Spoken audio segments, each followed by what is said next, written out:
네, 김요한입니다. 같이 말씀 묵상하겠습니다. 예전에 코미디 프로그램 중에 용감한 녀석들이라는 프로그램이 있었습니다. 그 내용은 이래요. 절망에 빠진 사람들에게 희망을 주는 메시지를 이야기하는 건데요.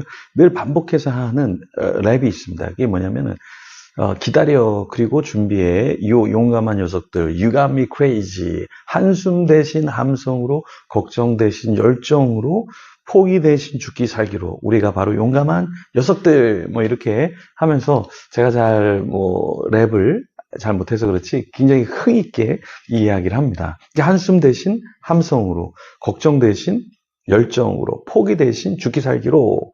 네. 오늘 본문에 용감한 이스라엘 백성들이 나옵니다. 한숨을 지었던 삶, 그것을 뒤로 하고 이제 함성을 내지르죠. 하나님을 찬양을 한단 말이에요. 왜 그러냐면 이제 죽을 뻔한 그 홍해 앞에서 하나님이 살려주신 것, 그것에 감격해서 하나님을 찬양하는 모습으로 바뀌게 되죠. 출애굽기 15장 1절에서 18절까지의 내용입니다. 자, 1절에 이런 말씀이 있어요. 이때 모세와 이스라엘 자손이 이 노래로 여호와께 노래하니 일렀을 때 내가 여호와를 찬송하리니 그는 높고 영화로우심이요 말과 그 탄 자를 바다에 던지셨음이로다. 모세와 이스라엘 백성들이 왜 여기서 갑자기 노래를 하기 시작했죠? 이스라엘이 추격을 당했잖아요. 애굽에서 나왔는데 애굽의 군대와 그 마병들이 뒤쫓아왔잖아요. 그리고서 죽이려고 했죠. 그때 홍해가 갈라졌고 거기를 지나가는데 이제 본인들 이스라엘 백성들은 지나갔지만 거기에 군사들이 빠져서 익사하게 되었죠. 그러니까 이런 상황을 이스라엘 백성들이 보고 나서 어떻게 했습니까? 하나님을 찬양했던 것이죠. 자, 우리도 굉장히 힘겹게 살 수밖에 없고 또 때로는 우리가 패배한 것 같고 네, 어떤 악이 우리를 공격할 때 또 우리는 이걸 어떻게 하지? 이런 고민들을 참 많이 하잖아요. 근데 우리도 함성을 주님께 올려드려야 한다. 근데 왜 우리가 그렇게 해야 될까요? 로마서 12장 17절에서 21절에는 이런 말씀이 있습니다. 아무에게도 악으로 악을 갚지 말고 모든 사람 앞에서 선한 일을 도모하라. 할 수 있거든 너희로서는 모든 사람으로 더불어 평화하라. 내 사랑하는 자들아 너희가 친히 원수를 갚지 말고 진노하심에 맡기라. 기록되었을 때 원수 갚는 것이 내게 있으니 내가 갚으리라고 주께서 말씀하시니라. 내 원수가 줄이거든 먹이고 목마르거든 마시우라. 그리함으로 내가 숯불을 그 머리에 쌓아 놓으리라. 악에게 지지 말고 선으로 악을 이기라. 자, 하나님께서 우리에게 원하시는 것은 악을 악으로 갚지 말고 선한 일을 도모해라. 근데 우리는 이제 한숨을 쉴 때가 많잖아요. 아, 내가 열심히 했는데 선하게 했는데 왜 사람들이 나를 이렇게 박대하지? 왜 이렇게 사람들이 나를 몰라주지? 이렇게 생각할 수 있죠. 네. 근데 하나님께서 진노하심에 그들을 놓아두고 있고 하나님께서 갚으시겠다. 이렇게 말씀하셨습니다. 자, 이스라엘 백성들도 하나님을 찬양했죠. 이거 하나님 우리를 안 돕는 것 같아. 뭐 하나님 우리를 돕겠어. 근데 갑자기 하나님을 찬양합니다. 왜냐하면 구속함을 받았기 때문에. 2절에 보면 여호와는 나의 힘이요 노래시며 나의 구원이시로다. 그는 나의 하나님이시니 내가 그를 찬송할 것이요 내 아버지의 하나님이시니 내가 그를 높이리로다. 자, 하나님이 이스라엘을 구출하자. 홍해를 건너게 하자. 이스라엘 백성들이 하나님을 찬양하기 시작했죠. 나의 힘, 나의 노래, 나의 구원이라고 고백을 했습니다. 우리도 하나님을 인격적으로 고백하고 하나님을 경배할 때 언제 우리가 온전하게 그렇게 할 수 있는가? 네. 그냥 평상시에 고통 가운데 있을 때보다는 아무래도 하나님이 고통에서 우리를 놓아주실 때, 우리가 기도하던 제목이 응답받을 때 우리가 더 하나님을 찬양할 수 있고 고백할 수 있는 것, 그것은 사실이죠. 네. 그래서 이스라엘 백성들도 3절에 여호와는 용사시니 여호와는 그의 이름이시로다. 여호와 하나님이 어떤 분이라고요? 용사, 싸워서 이기시는 용사다. 그래서 이스라엘을 대신해서 애굽의 군대들을 싸워주셔서 그들을 죽게 만드셨다. 이것을 고백하는 것이죠.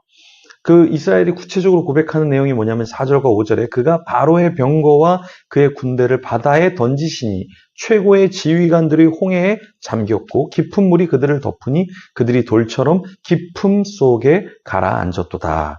자, 병거.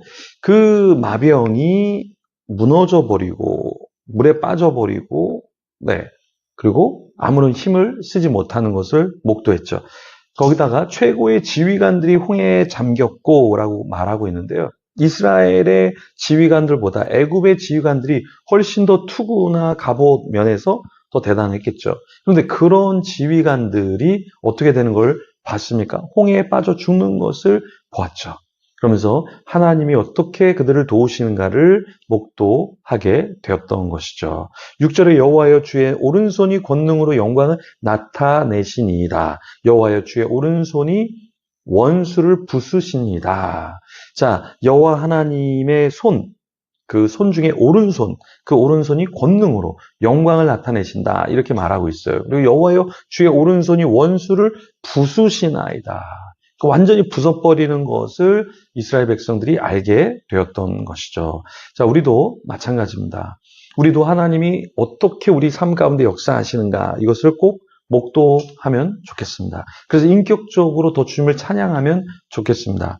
그래서 우리가 그 하나님을 믿고 이제는 우리가 어떻게 살아야 되는가. 고린도후서 10장 5절 6절 말씀에 이런 말씀이 있어요. 하나님 아는 것을 대적하여 높아진 모든 것을 다 무너뜨리고 모든 생각을 사로잡아 그리스도에게 복종하게 하나니 너희의 복종이 온전하게 될 때 모든 복종하지 아니하는 것을 벌하려고 준비하는 중에 있느니라. 우리가 하나님의 위대하심, 하나님의 대단하심을 고백하는데 어떻게까지 우리가 고백해야 되냐면 하나님 아는 것을 대적하여 높아진 것들이 다 무너져야 되고 모든 생각을 사로잡아 그리스도에게 우리가 복종하게 해야 된다라는 이 고백을 우리가 해야 되는 것이죠. 왜요?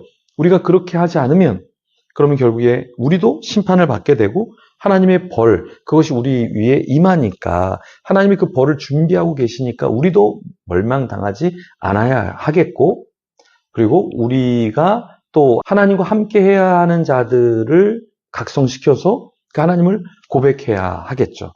네.